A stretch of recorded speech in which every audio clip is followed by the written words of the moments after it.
오늘 말씀은 이사야 9장 1절에서 7절까지 말씀입니다. 오늘 말씀은 우리가 보통 메시아에 관한 탄생, 그 본문으로 많이 알고 있는 내용입니다. 이사야서 9장 6절과 7절은 사실 예수님이 탄생하실 때를 놓고 아예 성경에서 그냥 이 구절을 가져다 씁니다. 그래서 이 내용이 오늘 우리는 그냥 단순히 예수님의 그 탄생, 메시아의 탄생을 예언하는 말씀인가 보다. 그래서 복음서에도 이 말씀을 인용했구나라고 이해하기 쉽지만 오늘 이 말씀은 사실상 메시아의 탄생은 너무 뒤에 있는 얘기를 한 거예요. 오늘 1절에 전에 고통받던 자들에게는 이라고 돼 있어요. 그러면서 여호와께서 스불론 땅과 납달리 땅이 멸시를 당하게 하셨더니라고 돼 있는데 이 전에 고통받던 자들이 말 그대로 스불론 그리고 납달리를 말하는 거예요. 자, 이들이 북이스라엘 연합군이 아람이랑 연합을 해서 유다를 치는 이 문제는 사실 이미 그 얘기에 대한 예언은 벌써 끝났고요. 그랬기 때문에 이제 거기서 불붙은 전쟁이 결국 아수르가 아람과 북이스라엘을 정복하는 전쟁의 원인을 제공하는 겁니다. 왜요? 남유다는 아수르와 동맹을 맺었는데 그 남유다를 먼저 치니까 또 유다는 도와달라고 하니까 아수르가 이 팔레스타인 지역을 들어오게 만드는 거예요. 들어와서 당연히 북이스라엘 아람 연합군을 칩니다. 그러면 이 코스상 북이스라엘의 북쪽에 위치하는 이 스불론 납달리 땅이 먼저 공격받아요. 당연히 먼저 무너지죠. 그래서 이들이 먼저 무너질 거란 얘기를 하는 겁니다. 그래서 흑암이 있고 멸시를 당하는데 하나님께서 다시 회복할 거라는 거예요. 해변 길과 요단 저쪽 이방의 갈릴리를 영화롭게 하신다.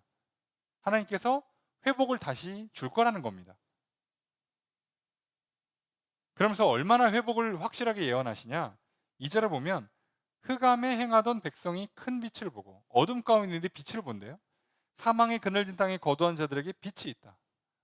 어둠과 사망에 있는 저들에게 하나님은 빛을 비춰주는 겁니다.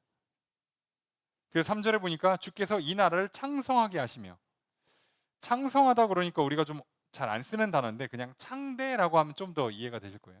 번성이라고 보시면 돼요. 푸릇푸릇하게 잘 큰다는 뜻이에요. 그러니 하나님께서 다시 아수르 나중엔 바벨론에 의해서 멸망하게 될 이 나라를 다시 회복시키실 거라는 겁니다. 그리고 즐거움을 더하게 하신대요. 근데 어떤 즐거움이냐? 추수하는 즐거움과 탈취물을 나눌 때의 즐거움을 주신다는 거예요. 근데 왜 이걸 굳이 구분하느냐? 여러분, 추수하는 즐거움은요, 내가 애쓰고 노력해서 결과물로 오는 즐거움을 보통 얘기할 때 쓰는 표현이에요. 내가 일하고 뭐 공부하고 내가 수고해서 그것만큼 또 오는 거, 그것도 기쁘죠. 노력에 대한 정당한 대가, 노동에 대한 정당한 대가가 오는 것도 참 기뻐요. 그 즐거움도 얻고 또 탈취물을 나누는 즐거움, 내가 승리해서 성공해서 그래서 이제 전리품을 나눈단 말이에요. 사실은 얘는 거저 얻는 거예요. 그러니까 내가 싸우긴 싸웠지만 어쨌든 간에 내가 저 사람과 싸워서 이겼다고 해서 전리품을 이만큼 얻는다는 보장은 또 없거든요. 또 수비하는 전쟁인 경우에는 전리품이 없어요. 그러니까 여기서 말하는 전쟁은 공격해서 이겨서 저들 걸 뺏어온다는 얘기입니다. 내가 이 땅에 살면서 소위 대박이 나거나 운이 좋거나 그런 식으로, 뭐 우리식으로 표현하면 로또 맞는 것처럼 그렇게 뭔가 일이 잘 풀려서 원치 않게 뜻하지 않게 갑자기 뭐 일이 잘 풀리고 뭐 큰 돈이 벌리고 문제가 축 해결되면 그것도 즐겁죠. 그러니까 즐거움은 구분이 돼요. 내가 수고하고 애쓴 거에 대한 결과물로 와도 즐겁고요. 내가 수고하고 애쓰지 않았는데도 뭔가 보너스로 얻는 것도 즐겁습니다. 하나님은 이거 둘 다 준다는 거예요. 둘 다. 그만큼 지금 이스라엘 백성들에게 다시 엄청난 회복을 약속하세요. 그래서 왜 이 사람들이 이렇게 즐겁냐? 4절에 보면 그들이 무겁게 맨 멍에 그들의 어깨에 채찍 압제자의 막대기를 주께서 꺾으셨다. 그들이 멍에를 메고 채찍을 맞고 막대기로 치고 하는 그런 일들이 이제 없을 거라는 거예요. 괴롭고 얽매이고 무겁고 힘들고 아프고 고통당하고 핍박받고 하는 일들을 없애주시겠다는 거예요. 얼마나 좋습니까? 우리가 인생살이 괴로운 게 뭐예요? 내가 놀고 먹어서 가난해지는 건 사실 그냥 가난한가 보다 하고 넘어갈 거예요. 근데 내가 열심히 일해도 가난해지니까 우리가 힘든 거잖아요. 뭔가 나를 짓누르는 것들, 나의 연약함이나 부족함이나 내가 주변의 환경이 나를 도와주지 않고 시대가 나를 도와주지 않고 뭔가 이런 것들이 자꾸 나를 짓눌러요. 내 발목을 잡고 내 어깨를 짓누르고 내 머리를 아프게 만드는 일들이 반복되잖아요, 우리 인생에. 근데 하나님께서 그걸 끊어주신다는 겁니다. 그래서 5절에 보니까 어지러이 싸우는 군인들의 신과 피 묻은 겉옷이 불에 섭같이 살라지리니, 전쟁하면서 이렇게 막 피 묻고 피 튀고 막 그런 것들이 이제 그 우리 지푸라기 같은 거 불 붙이면 확 타서 그냥 순간에 사라지듯이 그렇게 싹 없애버리겠다는, 이제 소위 말하는 그 피비린내 나는 인생, 처절한 인생 살지 않게 만드시겠다는 거예요. 너무 좋죠. 이렇게 회복되길 우리가 바라죠. 우리도 우리 인생에서 이런 삶을 원하는 거잖아요. 일하면 일한 만큼 보상이 오고 또 가끔 또 보너스도 좀 오고, 예. 그리고 뭔가 어둡고 앞이 캄캄하고 막막한 일들은 다 빛이 비쳐서 내가 누구고 어디로 가야 하고 누구와 함께 하는지도 알고, 막 나를 짓누르고 나를 발목 잡고 나를 막 고통스럽게 하던 그런 문제들이 다 풀려서, 그래서 내가 진짜 자유롭고 평안하고 힘있고 그렇게 살아간다는 거 너무 행복한 일이죠. 그래서 그런 막 처절하고 피비린 나는 인생을 하나님께서 어느 순식간에 없애버리겠다는 거예요. 여기까지만 들으면 그래 다시 막 창성하게 만들어 주세요. 다시 다윗과 솔로몬의 시대처럼 그렇게 정말 위대한 번성하는 나라로 만들어 주시겠다는 거예요. 너무 좋아요. 너무 좋은데 우리 생각에는 야, 이렇게만 되면 참 좋겠다. 이거 언제 되는 거야? 어떻게 되는 거야? 뭐 하면 되는 거야? 참 궁금한데, 놀랍게도 6절에 뭐라고 돼 있냐? 이는이에요. 이는. 계속 이유를 붙이는 거예요. 이게 또 왜 이렇게 되느냐? 왜냐? 무엇 때문인가? 한 아기가 우리에게 낳고 태어났다는 겁니다. 한 어린아이, 아기가 태어나서 우리를 위해서 태어나서 그것 때문에 지금 이렇게 된다는 거예요. 한 아들의 우리에게 주신 바 되었는데 그 어깨에는 정사를 메었고 이름은 기묘자, 모사, 전능하신 하나님, 영존하신 아버지, 평강의 왕. 이 정도 들으면 이제 우린 다 이거 예수님인 거 알죠? 이제 예수님 탄생할 때 다 이 구절을 이미 심지어 갖다 썼으니 예수님이 얘기하는구나. 그래서 7절 이하에 보니까 그가 정사와 평강의 더함이 무궁하다. 다윗의 왕과 그의 나라에 군림한다. 그 나라를 굳게 세운다. 영원히 정의와 공의로 보존하신다. 쫙 얘기를 하세요. 예수님 얘기구나. 그러면 우리 인생에서 단순히 하나님께서 이사야를 통해서 아하스 왕에게 야, 이 전쟁 지지 않으니까 굳게 믿고 내가 널 지켜줄게. 그 믿음 확실히 붙잡고 너도 흔들리지 말고 굳건히 서. 괜히 여기저기 도와달라고 기웃거리지 말고 딱 똑바로 서서 네 할 일 똑바로 하면 잘 준비하고 공격 전쟁 잘 치르면 안 망해. 걱정하지 마. 자, 여기서 끝나는 문제가 아니었던 거예요. 하나님은 지금 그래 본들 우리 인생사에 전쟁은 반복될 거예요. 근데 하나님이 말씀하시는 진짜 빛나는 인생, 진짜 밝은 인생, 진짜 가벼운 인생, 진짜 힘찬 인생, 푸릇푸릇하고 생명력 있는 인생은 어떻게 구현되는 거냐? 결국 하나님께서 해주셔야 되는데, 무엇을 통해서? 예수 그리스도를 통해서 하십니다. 이 얘기를 한 거예요.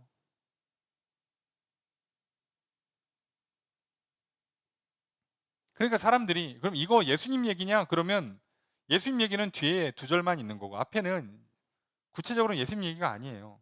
당장 이스라엘 향한 얘기도 맞아요. 그럼 또 당장 이스라엘 얘기만 한 거냐? 아니요. 지금으로 치면은 거의 500년 뒤, 근 600년 뒤에 일어날 일을 얘기한 거예요. 그럼 우리 입장에서 이거 옛날 얘기냐? 아니요. 오늘 나의 얘기가 됩니다. 아, 내 인생에서도 또 나는 내 삶의 중요한 문제도 하나 놓고 그냥 피땀 흘리고 막 피비린내 나고 막 피 튀기는 인생 살아가는데 때로는 막 앞이 캄캄해서 막막하고 막 내 머리 막 지끈지끈하고 막 내 어깨를 짓누르고 발목 잡아서 막 뭐 하나 하려고 하면 이리 걸리고 저리 걸리고 아무도 안 도와주고 나 괴롭히고 막 방해하고 나 가슴 아프게 하고 막 나 힘들게 하고 짜증나게 하고 그런 일들을 우리가 수없이 겪어요. 근데 하나님은 이 문제들 풀어주십니다. 이 문제를 풀어서 우리로 하여금 즐거움을 주실 거예요. 일하는 즐거움, 결실을 하니까. 또 보너스 받는 즐거움. 참 기쁜 인생을 만들어 주실 건데 문제는 그냥 되는 게 아니라고요. 이건 결과적으로 누굴 통해서요? 예수 그리스도를 통해서만 가능한 겁니다. 예수님 오셔서 이루실 일이에요. 그럼 예수님 오시니까 내가 예수님 잘 믿어야겠다. 성경 공부도 많이 하고 기도도 많이 하고 뭐도 많이 하고 좋죠. 근데 놀랍게요. 오늘 이사야 9장 1절, 7절의 마지막에 뭐라고 써 있냐? 만군의 여호와의 열심히 이를 이루시리라. 예수님이 이 땅에 오는 것도 이 땅에 오셔서 놀랍고 참 지혜롭고 그리고 전능하고 평강을 이루는 그 모든 일, 그리고 다시 이스라엘을 회복시키는 일, 다시 하나님의 백성을 회복시키는 일, 그래서 그들이 빛 가운데 걸어가게 만들고 그들이 평강 가운데 살게 만들고 그들이 즐겁게 만들고 그들이 얽매이고 괴롭힘 당하는 거 다 끊고 다시 창성하는, 다시 창대하게 되는 그 일들 하나님의 열심히 이룰 거라는 겁니다. 나의 열심이 아니에요. 나는 굳이 따지면 열심히 믿는 겁니다. 내 열심과 열정이 만들어내는 결과물이 아니란 얘기를 하고 있어요. 여러분, 오늘 우리가 주일 저녁 시간에 와서 찬양하고 기도하는 거 어찌 보면 안 하시는 분들에 비하면 열심히 하는 거죠. 열정적으로 하는 거죠. 참 잘하시는 거예요. 근데 우리가 와서 하나님 내가 이렇게 열심히 찬양하고 열심히 기도했으니까 하나님 나를 빛 가운데 걸어가게 하시고 나를 이렇게 즐거움을 풍성하게 내려주시고 내게 나를 짓누르고 얽매이는 것들을 다 꺾어주시고 도와주십시오 하면 틀립니다. 내가 열심히 했기 때문이 아니라 내가 예수를 그리스도로 믿었기 때문에 그 믿음을 내가 그 믿고 나를 구원하신 예수 그리스도 나의 구원자 때문에 내가 감사히 찬양하고 내가 열심히 기도한 것뿐이에요.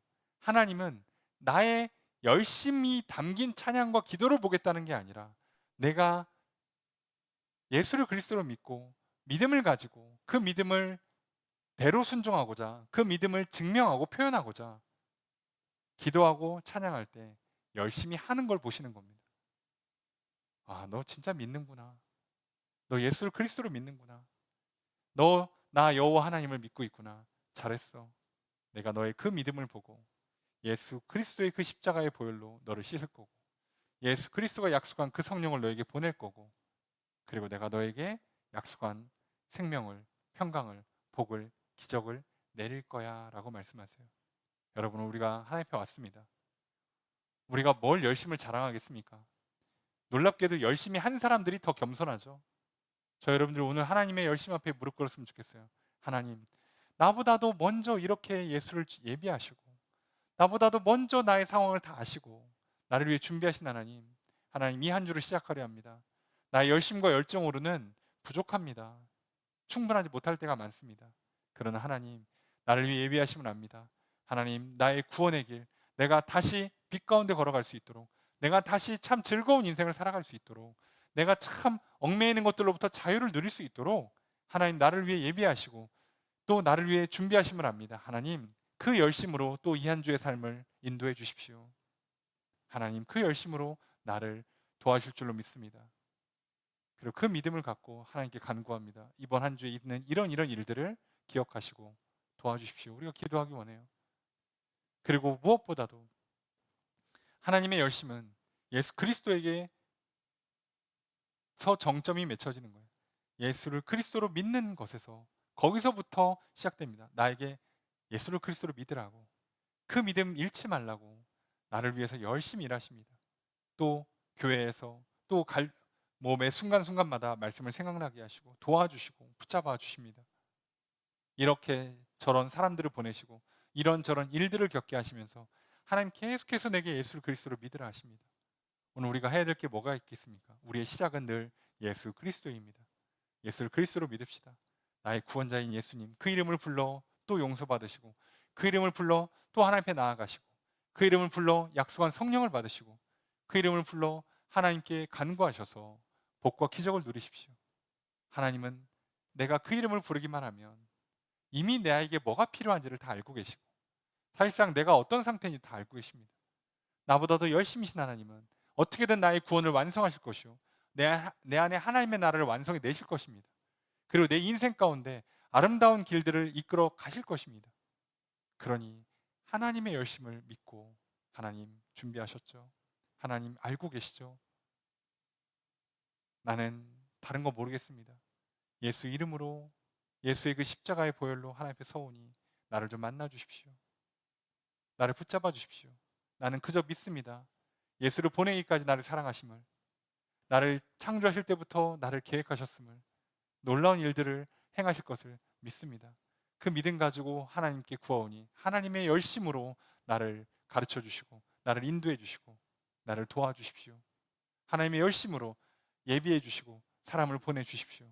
그리고 나도 하나님 믿고 또 용기 내서 힘을 내서 또 내가 할 수 있는 최선을 다해 보겠습니다. 도와주십시오. 우리는 기도하려 합니다. 오늘 이렇게 된다면 예수 그리스도를 통해서 구원을 이루신 하나님의 열심이 오늘 내 안에 구원을 이룰 것이요, 우리 인생 가운데 참 빛과 평강과 즐거움을 허락해 주실 줄로 믿습니다.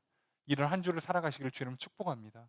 그렇게 오늘 그 열심을 믿으시고 그 예수 그리스도를 믿으시고 오늘 하나님 앞에 서는 저 여러분들, 그 이름으로 기도합시다. 하나님, 나를 위해 예비한 것들을 이루어 주십시오. 나를 인도해 주십시오. 나는 늘 예수 이름을 불러 하나님 앞에 한 걸음 또 나아갑니다. 받아 주십시오. 우리 시간 기도하기 원하고요. 우리 또 각자의 기도 제목들을 놓고 기도하기를 원합니다. 여러 중보의 제목들이 있어요. 그 가정을 위해서나 배우자를 위해서나 자녀를 위해서, 또 믿지 않는 한 영혼을 위해서, 우리의 또 직장과 사업장, 일터, 진로를 위해서, 학업을 위해서, 이 교회, 나라와 민족을 위해서 우리 함께 좀 기도하려 합니다. 오늘 우리의 기도를 들으시고 응답해 주시는 주님의 크신 은혜가 함께 있기를 주의 이름으로 축복합니다.